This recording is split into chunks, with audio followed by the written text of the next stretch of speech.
It's about history. It's about preservation. It's about sense of place here on Eastern Long Island. With Esperanza Leon, I'm Irwin Levy, and this is Our Hamptons.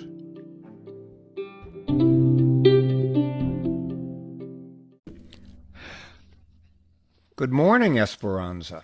Hello, Irwin. Well, there's a couple of things Esperanza and I were saying before we pressed record this morning. One, looking at what we're going to discuss today, which is basically we're going to call this Sag Harbor, factory town, which is what it was back in the day. But Esperanza, I think our audience will just take that ride with us, right? Yes, let's see how it unfolds. But definitely we have to begin with, and the title that you just gave, which is perfectly apt, I think is also inspired by Nancy Remkes, who is a known figure in Sag Harbor. She was a fixture at the Sag Harbor Elementary School, and she has a blog, which you have drawn from because her family was sort of central to this, or this topic was central to her family. Exactly correct, Esperanza. And yes, I really props to Nancy for a terrific blog post about this. And I'm really going to get right into it. And she starts off with the background of the whaling industry, and Esperanza, that could be a subject, a podcast into of itself. But we're really going to talk. It's also something that Sag Harbor's whaling history. It's like, yeah. We all know Sag Harbor's whaling history. There was whaling history throughout this area because remember, it was the native peoples who were doing this whaling to begin with. Completely true. She writes here how, as over time as the whaling industry declined, Sag Harbor was really reinvented as a factory town. And it endured, as she's writing here, through her youth and into her college years. So again, not a term we use a lot, not ancient history. Within my lifetime. Exactly. And surprise to our listeners and to us, we will soon find out it continues to today. That's what's really remarkable. We can't wait to get to that. Exactly, which where Esperanza and I were really almost taken aback, like, whoa. There's a lot here, and there is.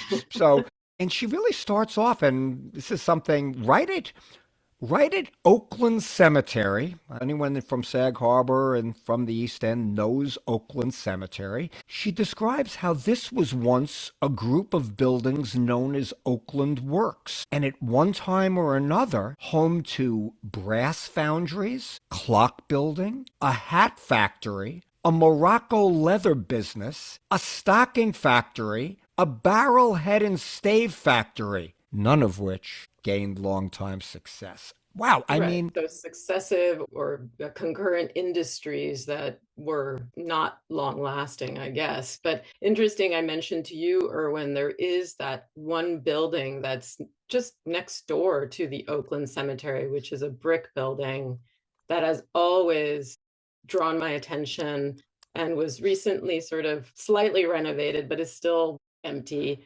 And I wonder whether that was one of this group of buildings of the Oakland Works. It certainly looks like it fits the part. Could have been, right? Yeah. Right. And never been sure of the history of that building, but I love a brick building. I do too, and it's and Esperanza and I were talking about this earlier. Like you would see some of that kind of landscape even to this day in Sag Harbor, and it really is almost reminiscent of a factory town in upstate New York or sections of the Northeast, and it's really like almost a remnant of something that once was. And Nancy goes on, and it gets a little more personal here. She touches on the Watchcase factory, the Bulova building. We all know it in the middle of Sag Harbor, now very high-end apartments, but it was a watchcase factory. Her father worked there, and Nancy describes how her father was a fisherman by trade, but he worked at Bulova to secure a more dependable paycheck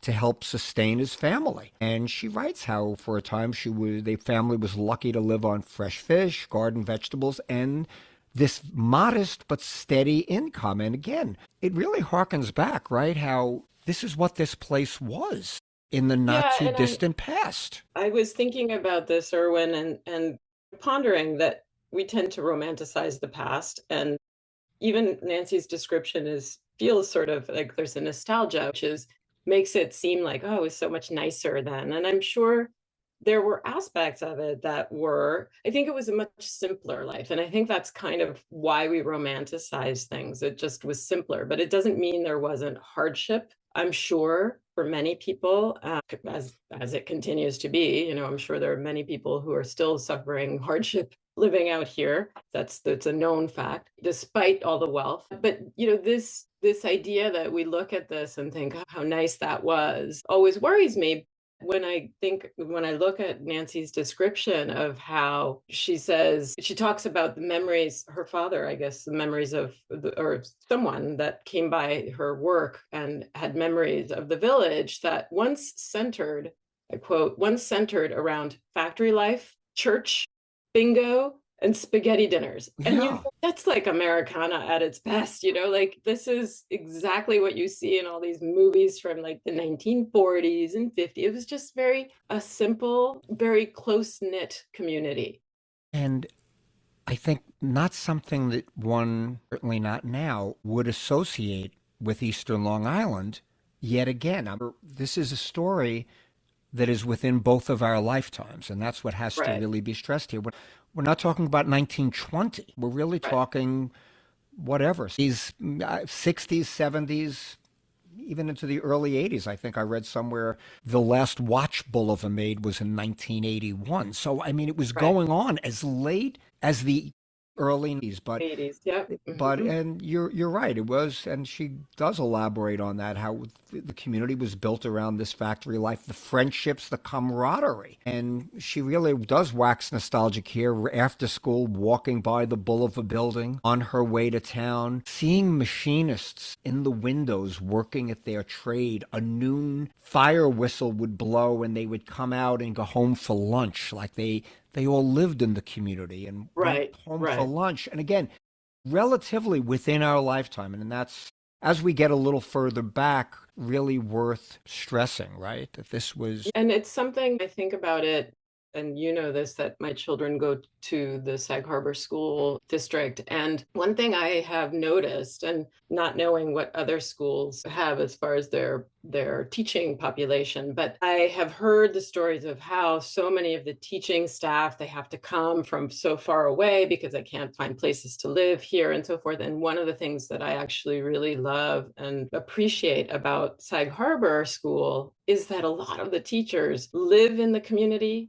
Their children go to the school. I mean, that's how I grew up in East Hampton. And it makes such a difference when you have that, because as they say, it takes a village. And this is an example of that. And so I'm glad to see, you know, we say, oh, this doesn't sound like it's Sag Harbor or Eastern Long Island anymore.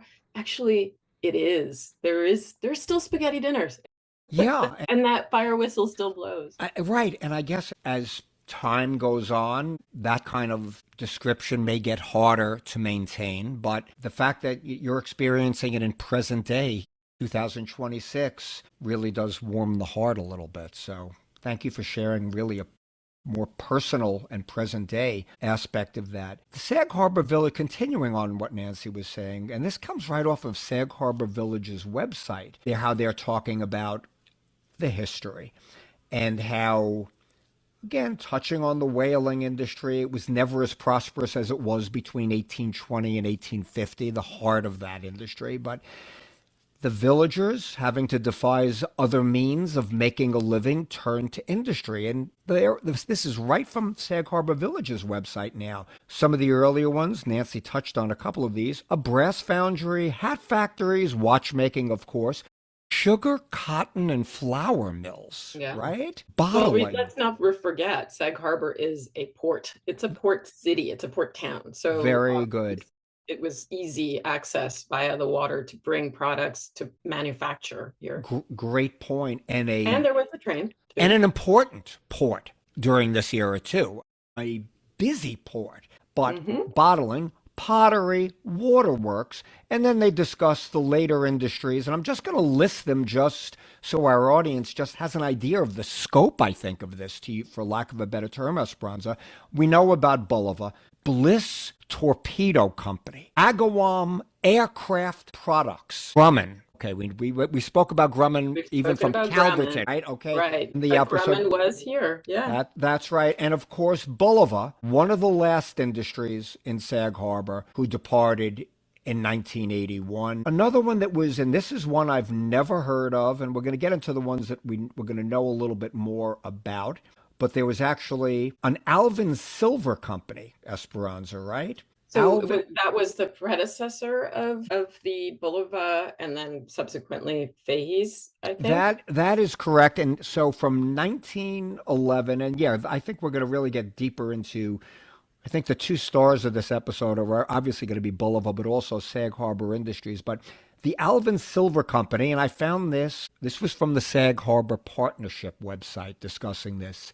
From 1911 through 1925, a 14-year period, Esperanza, the Alvin Silver Company was the village's largest employer besides the Fahys Watchcase factory, the predecessor to Bulova. And its enormous building had housed the village's post office. They were originally in Irvington, New Jersey in 1886, and then they moved to Sag Harbor, and the company was purchased by quite the entrepreneur, this Joseph Fahys, who was from the watchcase factory. And it goes on to say, and their And flat, sorry, and the Alvin Silver Company, apparently this enormous building was right on Main Street. So I have to wonder if which that one it building was. must still exist today, Yeah, right? I couldn't find any further information on Not that. far. It says not far from the Watchcase factory, just south of Washington Street, which is where the Watchcase factory Correct. is. So So yeah, I did try to find. I couldn't find anything further on that, but if anyone in our audience has further information, it goes on just to touch on it briefly.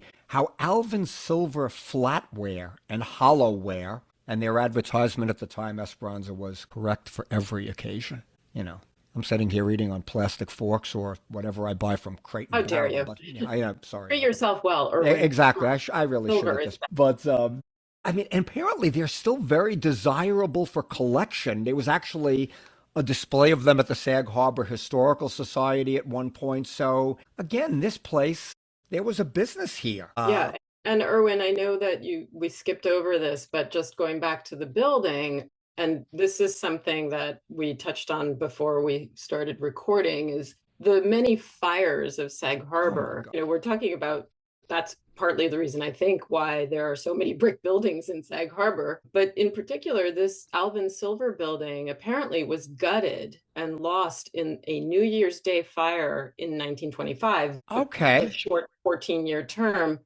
For anyone who wants to see this, apparently, and I'm not sure that this museum is open currently. I think that the Sag Harbor Partnership is trying to resuscitate it. Mm, But the Fireman's Museum at the corner of Church and Sage Street has a large mural that depicts that okay. occasion. So there you go about the Alvin Silver Company, which I would love to see this flatware and the work that they used to do Yeah. there. Well, So maybe, fascinating. hopefully, when this episode airs, and maybe I need to dig even deeper than I tried, but I couldn't really find anything more out than that. So, and there were others, and we're gonna hold off on Boulevard because I really want to talk about Rowe Industries right now. And Rowe Industries was really the predecessor to Sag Harbor Industries. Sag Harbor Industries acquired Rowe Industries, and really, this is. All right, I'm going to be honest. There wasn't a lot that I could find except through AI. Now, Rowe Industries, Which how look, reliable is that? exactly. Well, we don't know, but that's why I'm prefacing it with that. This is, Esperanza. I sometimes long for the old days when I went to the library and A looked in an reference library, yeah. encyclopedia and on microfiche and but Actual facts. actual facts. So exactly. I will say it was listed as a Superfund site. As a couple of One of, I images here think, were three in Sag one of Harbor. three. So whenever we discuss it, you hear this conversation. I don't want to go too deeply here nationally. Oh, we got to return to a manufacturing era. Manufacturing wasn't without its issues. Oh, for Okay, sure, sure. especially in a very sensitive kind of community like the East End of Long Island. But Yes, hello, water table. And let's not forget, and this was part of Nancy's description in her blog post, that area of downtown Sag Harbor was basically swamp marshland. I mean, that's it's right. really, it was filled in, but that place is a bathtub still to this day. They're trying to fix it, but that's a very high water No, table. for sure, for sure. And Rowe Industries, again, now this was located on Sag Harbor's Bridge Street, an electronics manufacturer. This was established in 1953. And again, transport ourselves back, Esperanza, 1953. Even yours truly wasn't born at that point, but So people this were, is a little later oh, than right, both the watch case and the correct.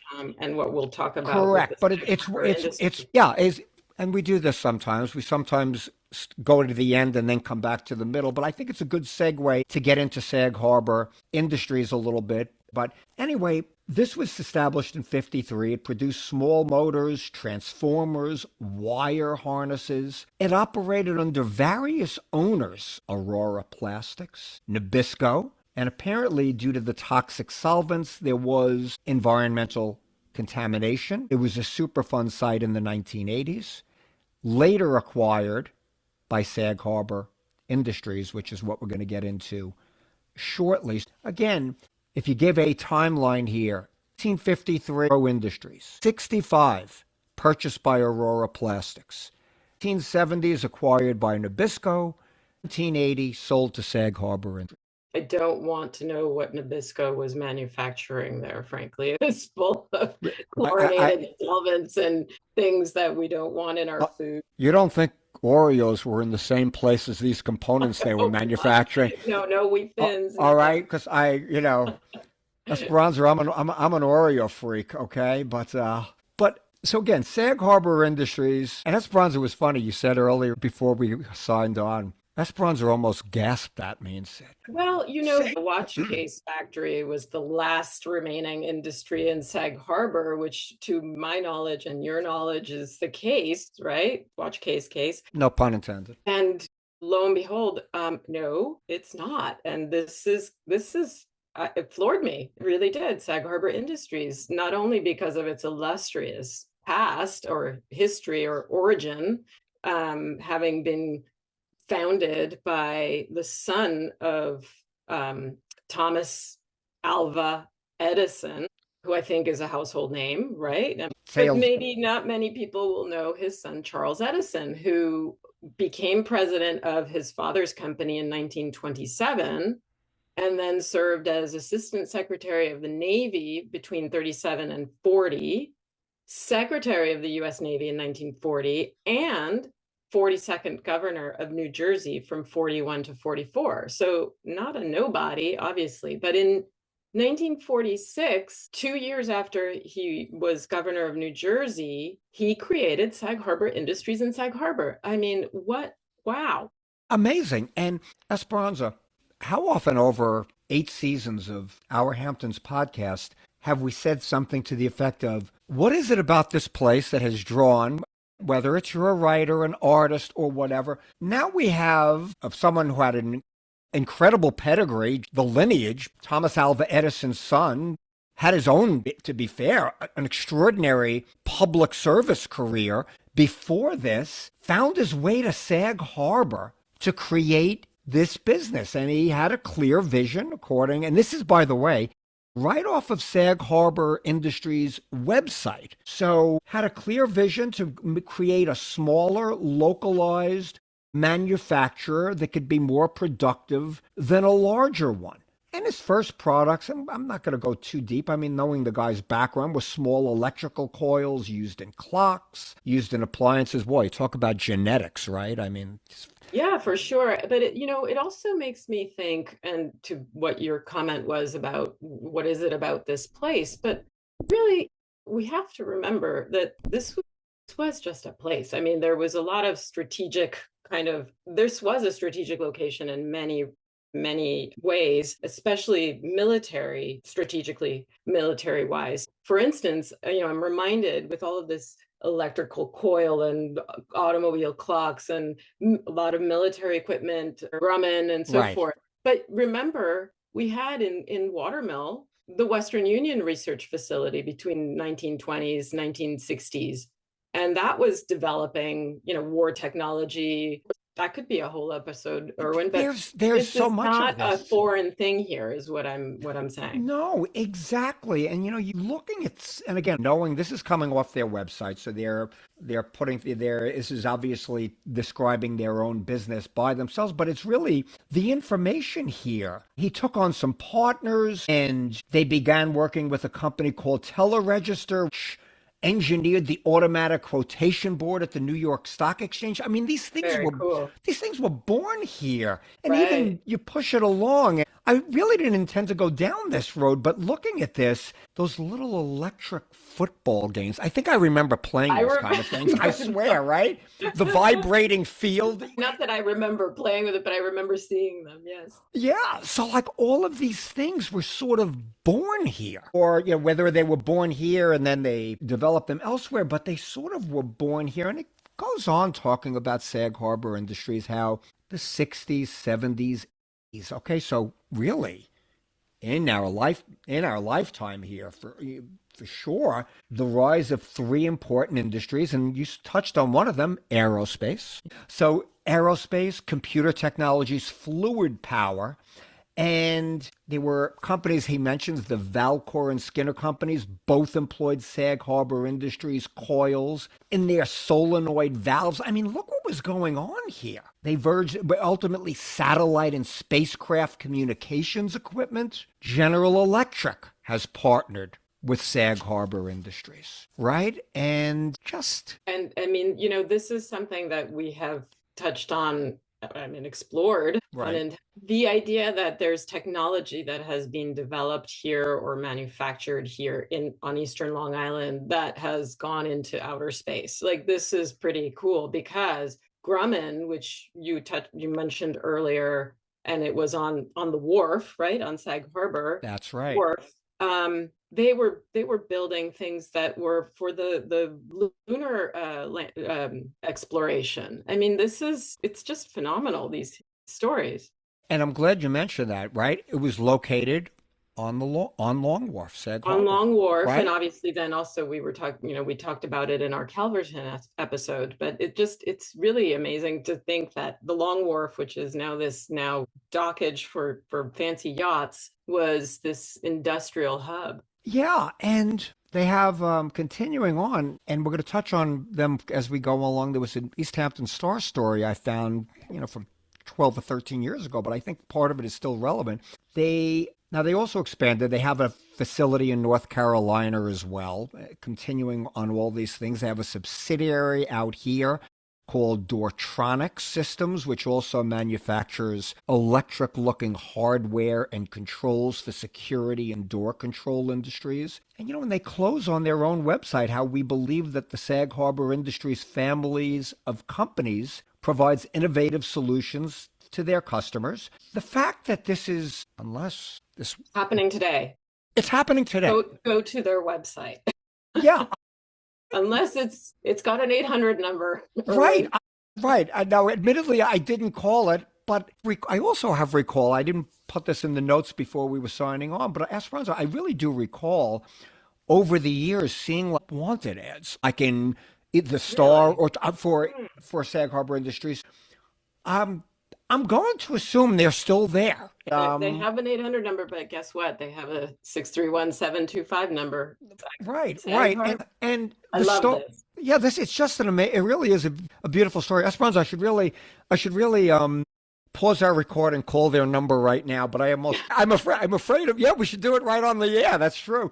But I'm afraid of bursting the bubble. But Right. Well, I would hate to burst the bubble with, whatever they're manufacturing could be completely it, toxic, but hey. exactly. But and the Star had an article on this from 2013, and how again, so we're talking 13 years ago, but the company is one of the last, if not the only, industrial level manufacturer remaining in Sag Harbor. And they touch on a couple of the same things, how they added a North Carolina branch the late 1990s. So again, that's 30 years ago, to spread things out. And that served as more of a manufacturing facility, and according to this article, this is important, most of the executive functions, sales, marketing, and operations, are in Sag Harbor. Interesting. Wow. I mean, super cool.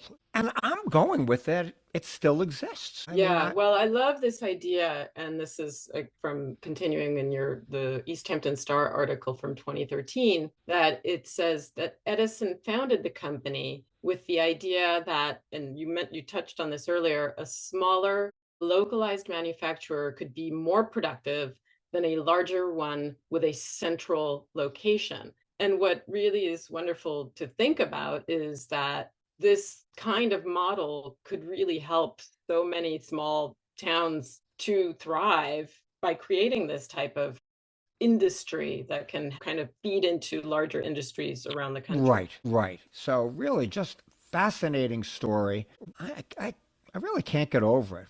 The Sag Harbor Partnership website, again, in addition to touching on Alvin Silver, which we spoke of earlier, did touch on Bulova, which I guess Esperanza, while we got to give props to Sag Harbor Industries, the biggest association really, if you're discussing this kind of topic, is going to be about Bulova, right?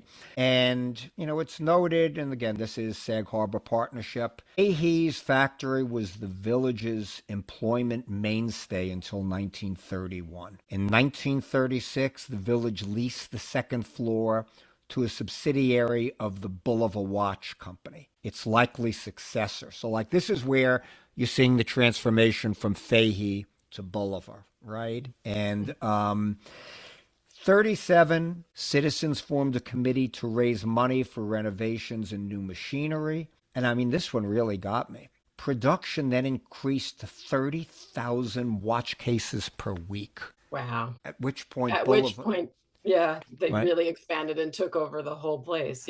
And, their headquarters, and anyone that's been to LaGuardia Airport will pass this building, Yep. the Bulova headquarters, Woodside, Queens, big building right off the Grand Central Parkway. It stared you in the face. You can't miss it. It also had manufacturing facilities in Sag Harbor, Toronto, Yeah.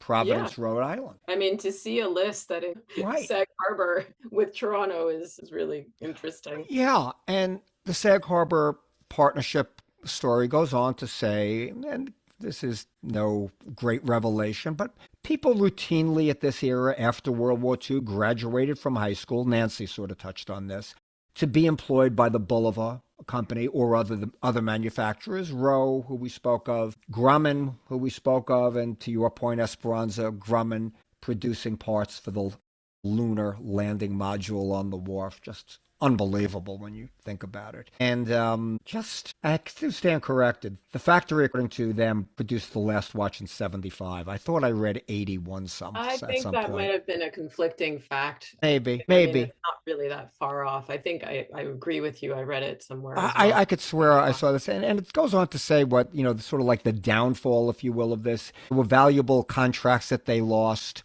at a certain point. Apparently, this is something I didn't know. A retired Joint Chiefs of Staff General, Omar Bradley, I recognize the name, was actually chairman of the Bulova Board in 73. And after he stepped down, apparently a lot of the government contracts sort of went with him. He was sort of the connector to this. But I guess just to continue on, we're going to just sort of wrap up really with Bulova now. And I got this.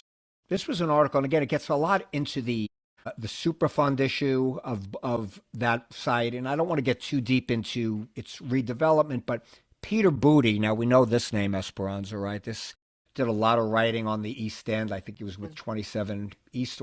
I might have been the original editor of the East Hampton Press when it opened, but he's written a lot on the East End. He's a North Haven trustee now, but he also goes into the history of Bulova. And this is a New York Times article all about this. Largest factory in a village of factories, how it gave the Sag Harbor this blue collar tinge. I like that way he put that. That even felt that way even into the booming 1980s. And I guess it's part of the story, Esperanza, right? How one of the legacies, and this is Peter's telling this story, of their industrial past is workers. Again, remember, early 20th century, there weren't the protections that we currently have. People didn't really know. I Or didn't know. maybe, at least the workers didn't. I don't know about the owners. Right, right. And a century of workers were pouring wastewater containing heavy metals from cleaning solvents into the drainage system. Soil and groundwater around this building were saturated with it. And there was all kinds of delays. And this is now bringing it closer to present day, how Yeah, I mean, I remember this throughout the 90s and early 2000s. Yep. yeah, and he goes on touching again on the history, how hundreds of Sag Harbor men and women used to work at all of these plants, touches on some of the similar themes we've been making, Rowe Industries, Grumman. Rowe Industries, apparently, Esperanza also made the little motors for toys and toothbrushes. Really, just all of this. We remember these stories, right? Patrick Malloy, who converted the Grumman property into that retail mall that we now know. The one on the wharf, you mean? On Yeah. the wharf. Rowe Industries was owned by Kraft Food. He goes into this, but it was the Bulova plant that he really does talk about, and we should really just touch briefly on this history. Washington Street, really a block off of Main Street, was the biggest factory. Joseph Fahys deserves a little dialogue here. German immigrant, married a local woman, moved his watchmaking business from Queens to Sag Harbor, asked to do it by local business leaders. This sort of does tie the theme up now, really naturally and well, I think. Most of them former whalers or their sons, after the cotton mill they had built on the site burned down, right? Yeah, we should just do a whole episode on fires in Sag Harbor. I mean, honest, or fires in general, how often has that theme It's a theme for sure. Yeah. come up, Yeah. right? And just, it goes on. Bulova bought the factory in 36, closed its operation in 81, and maybe that's where 1981 is coming. That's when the factory really closed. And it really brings in, I don't know how deep we want to get in here because we're trying to keep this as really more of an episode about the factory. But this was sort of where the building transformed into what's really present day. I'm beginning to think I don't even want to go down here, Esperanza. We want to just really talk about it as a factory town. And I think Yeah, I mean, that's I think it's an interesting. I always looked at that building as, okay, it will never be a factory again, right? right. This is not the time period any longer for it to be that. But it had so much potential to be redeveloped in a different way that didn't have to be exclusively luxury. Unfortunately, that's the route it took. Right. But because of the time that we are living in here in this area, many of these buildings, if I refer to, we're talking about how Sag Harbor has that air of an upstate New York industrial town, factory town, right? Yes. Like a So grit to it, Esperanza. yeah, yeah, and those buildings in many of these towns have been lying there derelict for years and years and years. And more recently, a lot of people are taking an interest in redeveloping them. It's sort of like re-injecting life into a downtown, because enough is enough about having these derelict downtowns, and you redevelop them as partial, more affordable housing with like a community center. And to me, that is a much more useful and sensitive way to rehabilitate these buildings and It, use them. It's like especially, adaptive reuse that is much more effective to I'm me. I'm really glad we're sort of going down this lane a little, and this was not planned. This is really happening organically because we sort of made a decision. We don't want to really go too deep in the weeds of the specifics of Well, this, I but think anybody who's involved with Sag Harbor at all knows what this right. place Eh, is But now, but right? like but to your point, it had as downtown a location, walkability factor as you could have, and yes, an phenomenal location for what could have been affordable housing, workfare housing, with a different kind of vision. And remember, Yeah, yeah. Esperanza, Talk about, we talk about affordable housing for teachers and right, exactly. plumbers and all these But people, and meanwhile we had to build, fancy lofts right, for them. as I think it was described, and I'm not even looking at our outline anymore, Esperanza, but how it was described as Tribeca-like Yeah, loft spaces and yeah, everything else, yeah. using these kind of buzzwords, Tribeca Right, or because another. there was a real need for that. Right, and it was And boy, this is completely off script, but I'm glad we're doing this, and it's really, I think, a good place to wrap up. Because Esperanza, going into downtown Sag Harbor, for how many years did people drive by, walk by, bike by this relic, this Yeah. vacant Whole hulk of a building, yeah. building that was empty for I don't know how many, it wasn't days or weeks or months, it was years, right? Decades. Yeah, Yeah. I mean, so Like close to 3 decades. and it Yeah. really, and we understand that it was a Superfund site, so there was a lot of environmental concerns. They had to get that cleaned up, no question about that. But it really, looking back, and again, totally off script here, but that was an opportunity for just the kind of housing that is so sorely lacking on Eastern Long Island. Just the sheer, not putting it far from a village center. This was right there. And again, we weren't flies on the wall in the rooms of the powers that be, whether or not this even came up. But in Oh, I hindsight, think it did. I mean, I remember it. But regardless, I think that it's a lesson for us that there needs to be more of this type of planning with regard to this type of historic structure. And it doesn't even have to be something as big as this. It could be smaller buildings, houses, what have you, that can be used, reused as affordable housing, for instance. And I think there's planning involved. And it's all wrapped into historic preservation because you're maintaining the character still of an area while serving a more noble purpose, if you will, of providing housing for the community. And that too contributes then to maintaining the character of a community. Because if you think about Sag Harbor, do we really want it to become another Rodeo Drive, or Gucci Gulch, as they call East Hampton's Main Street? It's starting to happen already. And as quaint and charming as it continues to be, it's starting to happen. It has happened. So do we sort of the balance between keeping this part of this blue collar aspect of Sag Harbor or any place alive with the new money and the more luxury side of things. Let's keep a balance. I was just sitting here listening to that with a smile on my face, not smile out of happiness because of the topic, but that was just really, you said a lot right there, you know. And no, you really did. You said a lot, and it really, it was almost like a summation of the frustration one can feel of Mm. opportunities missed and what could have been and all else. But it's also thematically touched on so many themes of our Hamptons podcast, just the mission, talking about the history, the preservation, but also this really extraordinary story of what this place was in a recent past. And thank you to Nancy Remkes for that really terrific blog piece, and Sag Harbor Industries and Sag Yeah, Harbor Sag Harbor is Partnership. fascinating. Thank Really, you really, for bringing that one into the this mix. was a fun topic. And I said to Esperanza before we signed on how I'm almost surprised this topic didn't come up earlier, because it's such an important part of the fabric, not only of Sag Harbor, but really of the entire East End of, and we talked about this, but just this was a farming community, this was a fishing community, this was an artist colony, this was a factory town. Yes, So yes, part of the mystique, right? totally, totally. Thank That's, you. as always, a pleasure. Yes, indeed. Thank you, Irwin.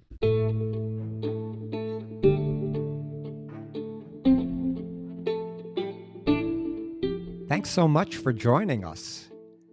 New episodes of Our Hamptons are released every other Tuesday. Find them wherever you get your podcasts.